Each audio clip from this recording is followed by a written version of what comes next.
Vahini, Chapter 12. To entitle one for the inquiry into the Atma, one must be endowed with the sadhana chatushtaya, or the four qualifications. Nothing will help in granting that authority. Not scholarship in all the Vedas and Shastras, nor asceticism, nor mastery of ritual, nor dedication to japa, charity, or pilgrimage. The Shruti says, Shanto Dhanta Uparati Titiksha. That is, equanimity, self-control, withdrawal of the senses, steadfastness. These alone confer their title, not caste, color, or social status. The Vedas declare everyone is qualified, provided one is equipped with the sadhana chatushtaya, the four qualifications. Be it a pandit versed in all the Shastras, a vidwan or an illiterate, a child or youth or an old person, a brahmachari, a grihastha, a vanaprastha or sannyasin, that is, a beginner, a householder, a retired person or renunciate, a brahmin, a kshatriya, a vaishya or a shudra, the priest, the warrior, the merchant or the laborer, or even an outcast, man or woman, the Vedas declare everyone is qualified, provided one is equipped with the sadhana chatushtaya, equanimity, self-control, withdrawal of the senses, and steadfastness. Mere reading of the Shastras does not entitle one. The attainment of sadhana chatushtaya mentioned therein is essential. The doubt might then arise, how can a person who has not read the Shastras attain sadhana chatushtaya? My answer is, how does the person who reads them attain them? You say, because he knows the Shastras, he does acts in a spirit of dedication to the Lord, gets mental purification thereby, and acquires vairagya or renunciation and other qualifications in increasing measure. Now, how can these be cultivated by one who does not know the Shastras, you ask? Why can he not cultivate them? By the accumulated fruit of the educative influences and the good deeds in the past births.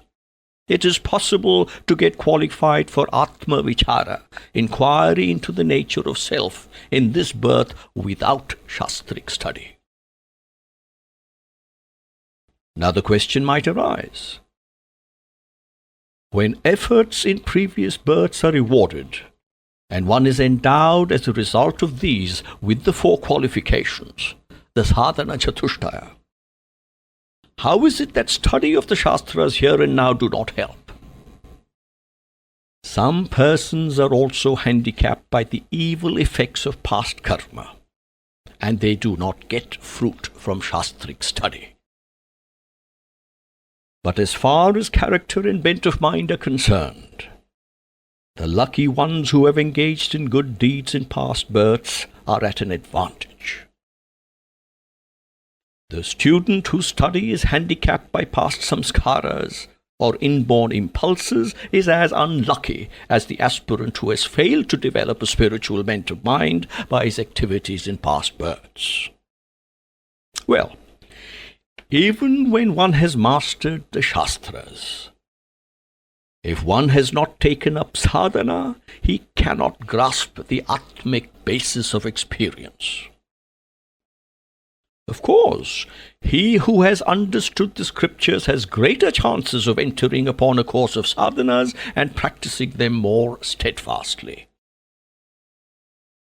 The merit required in past births appears now as a keen thirst for liberation, as a sincere endeavor to approach a guru, as a determined struggle to succeed in sadhana, and comes to fruition with the realization of the Atman. Success comes to those who have Shraddha, steady faith, more than anything else.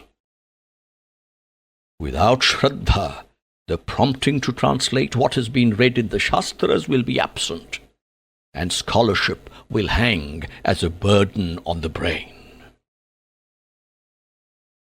Since Vairagya, renunciation, etc. are the qualifications for realizing Atma, scholars and the rest are both equally entitled to it.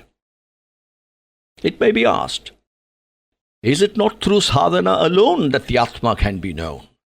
Then why bother with the mastery of all the Shastras? Well, to know the self, Shastras are not indispensable. Having known it, they are unnecessary. But all that is inferred from Shastras are only indirect experiences. Direct perception is impossible by any means other than sadhana. Direct understanding alone is jnana. What exactly is Atma Vichar? Not the study of the attributes of Atma as given in books, but the analysis of the nature of the I, laying bare the enveloping sheets, the Panchakoshas, through concentrated discrimination directed inward. It is not the vichara of the external world or the outer objective world, or the academic scholarship directed towards the interpretation of scriptural texts. It is the analytical penetration of the secret of the Atma achieved by the keen edge of intellect. Is it then impossible to realize the Atma through study of the Shastras, it may be asked? The answer is, it is not possible. The Atma is of the nature of Sat Chit Ananda. It transcends the Sthula Sharira, the gross physical body, the Sukshma Sharira, the subtle body, and the Karana Sharira, the causal body. The Atma is the witness of the waking, the dream, and the deep sleep stages. Can a mastery of the meanings of these words give the direct vision of Atma? How then is it to be seen? By unraveling the 5 sheets that cover up the personality, by negating each of them and experiencing not this, and passing beneath and beyond to the substratum of the Atma, the Brahman, which all the while appeared varied and manifold. Anything misplaced in the home must be searched for in the home itself. How can it be recovered by a search in the woods? The Brahman hidden by the 5 sheets must be searched for in the 5-sheathed body, not in the woods of Shastric law. The Brahman cannot be discovered in the Shastras. They, the Shastras, tell you of the Panchakoshas, or the 5 sheets, and of their identification marks and characteristics. And so, by the exercise of the intellect, it is possible to reach down to the Atmic truth. Then it may be asked, how can one not versed in the Shastras master the process of this analysis and this consummation? Well, he can learn it from a guru or an elder sadhaka, can he not? But one fact has to be emphasized again. The Atma principle is beyond the reach of even the most profound Pandit who has learned the Shastras. It can be understood only by direct experience. That is why it was said that even a person who has had the vision has to approach the Guru. Without guidance from such a teacher, the Atma cannot be grasped. Even Narada had Sanat Kumara as Guru, and Janaka had Shuka, and other saints had other Gurus. When one has the grace of the Lord, the Guru himself becomes very often superfluous. He makes everything known.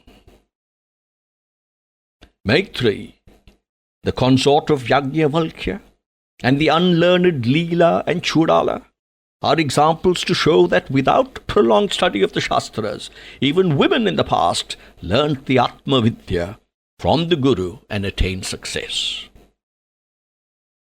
Of course, whatever else a person may not have, if he is blessed with the grace of the Lord, he can certainly have a vision of the Atma, however deficient he may be in the usually accepted qualifications.